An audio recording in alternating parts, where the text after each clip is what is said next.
si Jelay Andres at nandito ako ngayon sa shoot na Wish Ko Lang at ako ang naatasan ni Miss Vicky Morales na mag-surprise ngayon sa ating napiling kababayan na tutulungan ng Wish Ko Lang.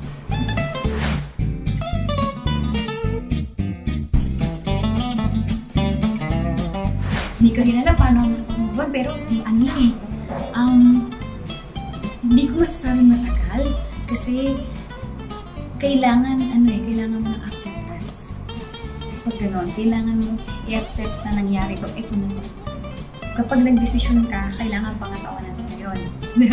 Tsaka kailangan magdasal ka palagi.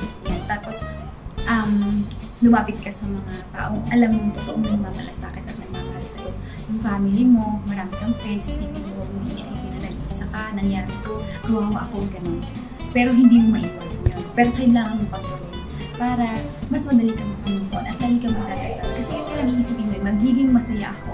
Tatawanan ko lang sa susunod, which is totoong nangyayari siya. Hindi siya sabi lang. So kapag nandun pa sa moment na yun, ganun na lang yung isipin mo.